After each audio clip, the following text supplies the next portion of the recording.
Mga ka-PH, welcome po sa ating Duplex 55.5. Our first time ever na i-picture po ang ganitong model house ni Apex Homes. So tingnan po natin ang facade. So makikita po natin na meron po tayong mga board works. Ang dito naman po sa harap natin, ang total lot area po natin nito is, for a regular cut, is 76.5. So paano nga natin bahahatiin ito? Ang harapan po natin ay meron tayong setback na 1.5 meter, kasi may gutter pa po dyan sa harap, 1.5 lang po yung easement natin from the property to the gutter. At ang width naman po ng ating bahay ay 6, kaya meron po tayong total na 9 square meter dito po sa harap, excluding po the provision for carport. Dahil ang gilid naman po natin, isipin na lang po natin na ito ay isang inner unit, dahil ito pong pinipicture natin is a corner unit. Irregular po kasi cut ang ating corner unit, kaya ang i-discuss po natin, the regular 76.5. So dito naman po, kung 6 meter naman po ang ating house width ng ating bahay, so dito naman po sa ating regular cut ay meron tayong 2.5 meter width para sa ating pong garahe. Kasi ang haba naman po ng ating lot is 9 meters from the gutter to the back po, yung ating pong doon sa likod, total of 9. Pasok naman po tayo, tingnan naman po natin ang dimension ng ating pong kabahayan.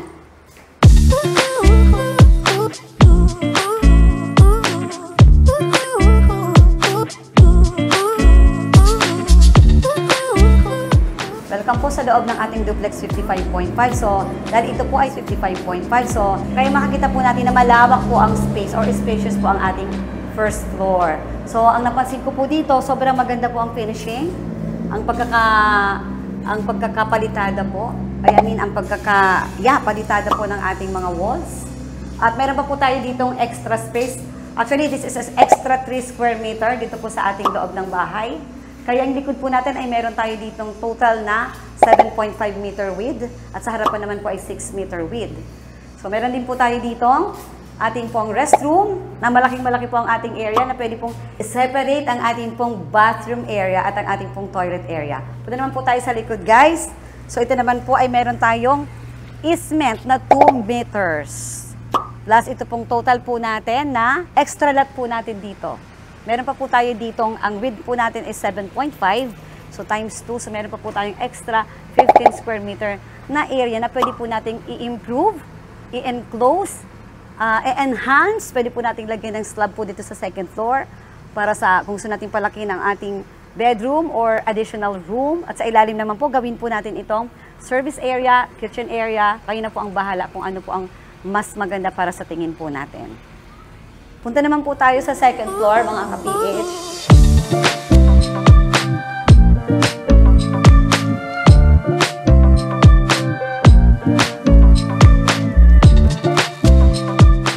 So, ganun pa rin po sa normal nating mga model houses na meron po tayong wood baluster for our stairs. So, ganito pa, ganda pa rin po ang pagka-steep ng ating hagdan. Hindi nagbabago dito sa Blue Tree.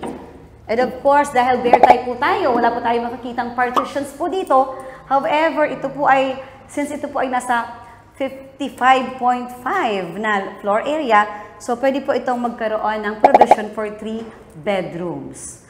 Nasa inyo na po kung anong gusto nyo nating size, 2 or 3 bedrooms. Pwede rin po natin gamitin ang likod para mas ma-enhance or mapalaki po ang ating bedrooms. Maybe a terrace there or a sampayan. At ito naman po sa harap at gilid, hindi pa po yan expanded or extended. It's up to us kung gusto natin i-maximize ang ating house model na ito para sa isang mas malaki at mas maraming function na Duplex 55.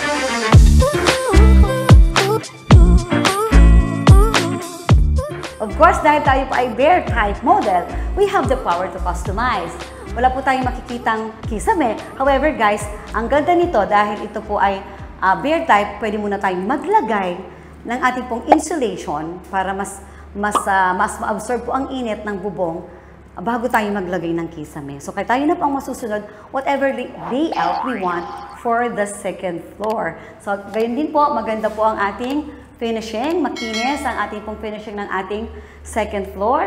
Kompleto rin po, ilan po ang ating mga outlets dito. We have 1, 2, 3 outlets po. Yan, pwede pa po kayong magdagdag at meron po tayong mga abang sa ating pong mga sa ating po sa ating lighting, sa ating mga bulbs. So, ayan po ay mga abang. It's up to us kung anong ilalagay natin. At ito naman pong mga bintana natin. Ito pong duplex 55, makikita natin, napakaraming bintana. Dito po sa likod, yung normal po kasi ng mga duplex, we only have one set. But here, we have two sets. Dalawang bintana po ito for a better ventilation. At ito naman po sa gilid, bukod sa harap, meron din po tayong another set of steel casement window at ang atin pong glass window po or steel casement window po sa may hagdan na nagbibigay po ng natural lighting para makatipid po tayo ng kuryente sa ating mga lightings at ventilation po. So napakaganda po ng ating duplex 55.